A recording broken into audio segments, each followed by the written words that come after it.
I'm about to explain the one and only concept you really need to understand in order to achieve sustainable weight loss that you can hold on to forever. I'll tell you what it is. Hey everybody, this is Dylan. I am all about helping you to simplify your plant-based diet so that you can actually stick to it for the rest of your life and achieve great health, your goal weight, whatever it is. And today we're talking about calorie density. Calorie density is the only concept you really need to understand if you want to understand weight loss and how to get it. Now, I have made several videos on calorie density, so if the way I explain it today doesn't seem to click for you, there are a ton of other videos you can check out that I've recorded on calorie density. This is like the core concept, so I come back to it all the time and make more videos about it because you've just got to know it. Everything I'm talking about is down in the PDF download right in the description box of this video. Click the link and get it. If for some reason you don't get it in your email, just send us an email, hello@wellyourworld.com, and we'll email it to you directly. Calorie density is all about understanding how rich a bite of food is that you're eating compared to either what it should be or what another bite of food might be. It's just understanding the relative difference between the food that you eat. And the reason this matters is because our bodies seek the richest food in our environment. And the problem with the richest food in our environment is it doesn't help you to get great health,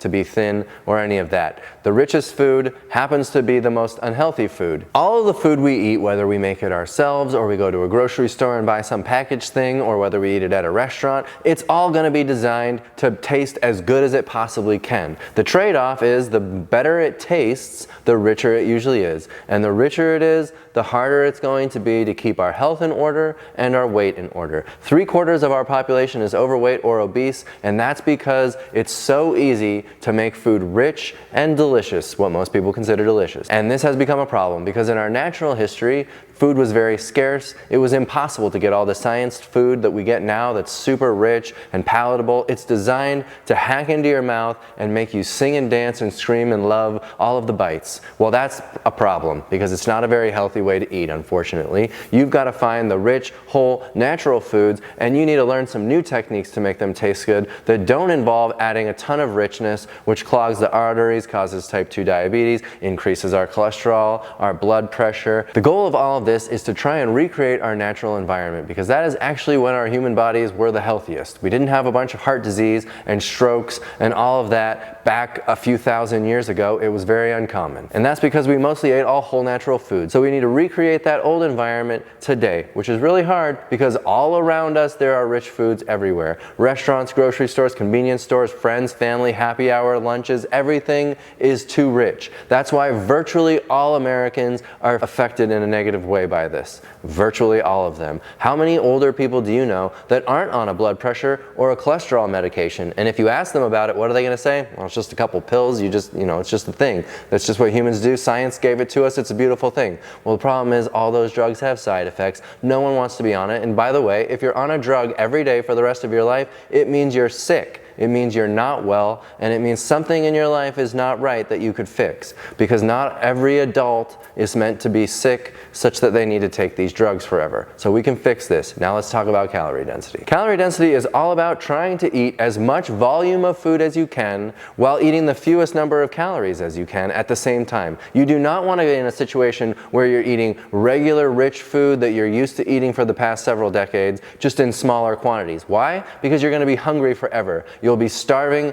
it's a deprivation diet, and you will always feel terrible and sad. That is not the way to eat. So we need to find a way that it keeps you physically full as often as possible, as often as you want, while eating fewer calories. That is the trick. Not, oh, eat a bunch of rich junk, just less of it, or everything in moderation. That's not possible. We're human. Our bodies are designed to stay alive by seeking the richest food we can. So asking us to just no longer do that is hard. It is hard. And that's what I'm going to ask you to do, but I'm going to do it by keeping you full and satisfied. And there's neuroadaptation. What is neuroadaptation? I have a whole video about it here, but it's all about your taste buds adjusting to the less rich food, okay? So all the foods that I'm going to tell you that I eat all the time, my body and my mouth and my taste buds have adjusted to that food. It's just like any drug. If you shoot up whatever, you're going to need more and more and more over time in order to achieve the same reaction. Turns out it's the very same with food. All of this rich food, all the processed carbs and junk food and the chips and cookies, cakes, all of the rich animal products that are then made even richer by injecting even more fat and butter into them. These are the drugs that I'm talking about. And over time, you need more and more of them for it to hit right. You know what I mean? So then when you take those things away, it's gonna feel like the food is not nearly rich enough based on what you're used to. But the good news is your body actually does adjust to that, and you'll get used to eating the less rich food, I promise you. And on top of that, your weight goes down, your energy's through the roof, you feel the best you've ever felt, and you're like, whoa, all of this taste bud change was very much worth it. I'm telling you the truth here. So let's get into the different foods and calorie density. Here's our calorie density chart. Notice it doesn't have a bunch of numbers on it. Calorie density is measured in some unit of measure. Most people think of it as calories per pound, which means if you eat 1 pound of lettuce, you'll have eaten like 100 calories. You'll be quite full off of that 1 pound of lettuce, but it'll only be 100 calories. So you're not gonna be like emotionally very satiated and full because your body knows you're not getting that many calories at all. But if you eat a pound of whole fruit, it's gonna take up the same amount of space in your body because it's a pound of food, but it will be more calories. It'll be 3 times as many calories, around 300 calories per pound. Now don't feel like you need to memorize these numbers. This is not a math equation. This concept is not helpful because it helps you to calculate the calorie density of the food that you should then aim for this special number of calorie density in your diet. That is not what this tool is helpful for. This is just helpful for helping you to understand the relative differences between the foods that you eat. Reeves has got these charts for you down below in the description box. Click the link, download this little calorie density handbook that we made for you, and you can get all the charts that we're talking about throughout this video. The next bar over in the graph, the third one here, is whole natural starches. I like to say whole starches instead of whole carbs because the carbs word is confusing to people. They think carbs make them fat. Carbs do not make you fat. Processed junk food makes you fat, which is usually from processed junk carbs. But real whole natural carbs are not the thing making you fat. That would be potatoes, whole grains like rice or oatmeal, and legumes like beans, lentils, split peas. These are the foods of our ancestors. These are the foods that kept us alive. These were some of the richest foods in our environment other than when we hunted for animal products. And then that would be a gorge feast, like where everyone binged on animal products because it only happened once in a while. But there's animal products on the chart. You can see that they are 10 times more calorie dense than, say, the leafy greens and non-starchy vegetables. All the vegetables are what we add flavor to the food, so they're so important. Plus, they're very nutrient dense. So you want to be eating lots of vegetables, lots of whole fruit, and lots of whole starches. Whole starches are awesome because they're hot, they're cooked, they fill you up, and they make you feel so satisfied. I build every meal off the whole starches. Check out this new little pyramid we made. This is how the food should go throughout your entire rest of your life. The base of this pyramid is the whole, healthy, natural carbs or starches, and that is where you're going to get the bulk of your calories day in, day out. That's what's going to keep you full and satisfied. Now, on top of that, in a little bit smaller quantity, but still a very significant part of your diet, would be the non-starchy veggies. This would be the leafy greens, vegetables, carrots, celery, onion, garlic, mushrooms, all the things that give you lots of flavor.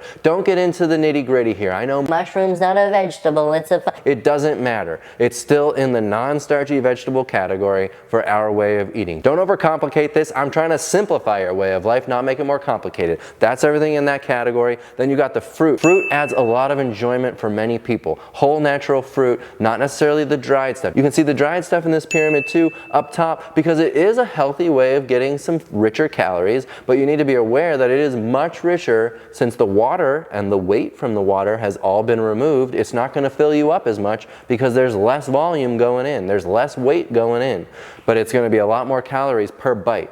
So you've got to kind of equate things to like calories per bite. That's what this main bar graph is giving you an idea of. Don't forget to download the PDF that Reeves has put together for you. It's got all the charts about calorie density. You can put them on your fridge. Don't worry, you don't need to memorize anything. You don't need to do any math, and you certainly shouldn't count any calories. There's no reason to count calories on this way of eating. All you've got to do is understand the relative difference between the foods, and then you'll know which foods to focus on for your core calories that you're going to use to fill up and feel well all day long. There's no need to count. All the dried stuff is somewhere in like 15 calories per pound. There are some things in that category that are perfectly healthy, like healthy breads, like a simple Ezekiel bread. I like to use the least flavorful bread possible because I'm going to be putting some stuff on it that adds flavor. The less flavorful I can make it, the more I'm going to be tending toward what I've neuro-adapted toward, right? I've already done the work to get my taste buds re-normalized to something lighter in calories. Let's not sabotage that by eating too much of the really, really rich stuff. So I make my bread as boring as possible,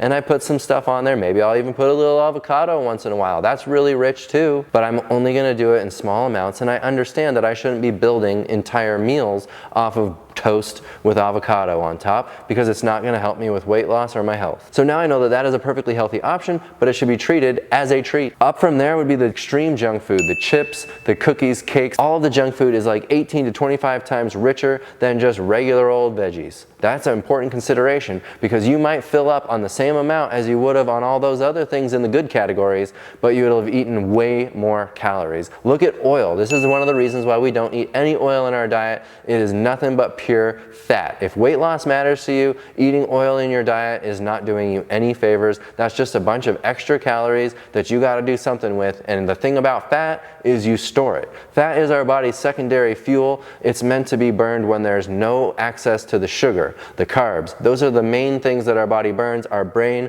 burns glucose. That comes from the whole natural starches, the potatoes, the legumes, the whole grains. That is the main body's fuel. When you run out of it, such as in our natural history when winter came and we didn't have access to food, then you would be burning your fat. The fat is a secondary source of fuel. But if you eat straight fat like oil or other processed junk, that fat is going to be collected on the body and you're going to see it over time, which is why many of you care about this topic to begin with. A lot of people try to make excuses for eating unhealthy foods such as oil. They say, oh, but oil is rich in vitamin E. You know what else is rich in vitamin E? Whole natural foods. You don't have to get vitamin E from oil just because it's in there. You can talk about how it's good, but it's not. You can get all of the nutrition you need by focusing on especially the first 3 categories on this bar graph about calorie density. The non-starchy veggies, the whole fruit, and the whole carbs. All of that is going to have all the nutrition that you need. You don't need to be chasing after nutrients. This is another thing that's just going to complicate the diet.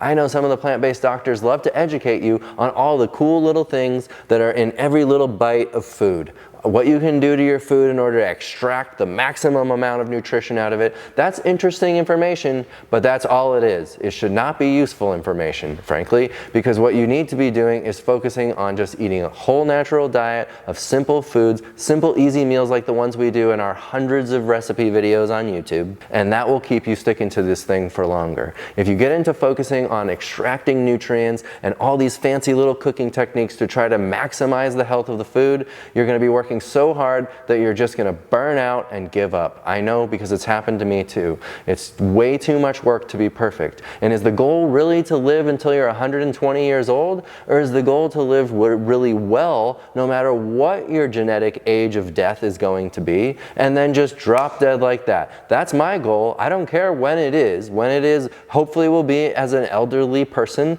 in my old age, and then I'm just going to finally succumb to my age. That's what I want. What I don't want is to stroke out and be stuck in a wheelchair with someone else changing my bedpan and wiping my butt all day long. That is not the life that I want to live.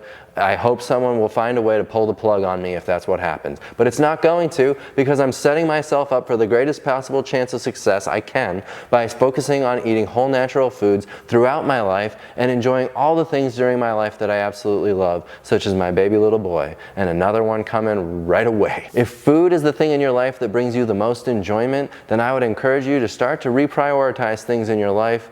You can still enjoy your food. I love my food. We love our food. We've dedicated our entire lives to making this our job, which means we obviously really like what we do. And we found that it's made such an impact on our lives that we want to get out here and give you the information so that you can get there faster. Be sure to go down to the description box of this video, click the link there, and download the PDF. It's got these handy new charts that I've been talking about. And click right here for more videos like this one. We've got lots of calorie density videos. Get this topic and you will understand weight loss and a healthy lifelong diet. Thanks for watching this video. Subscribe to the channel for more like this, and we'll see you on the next one.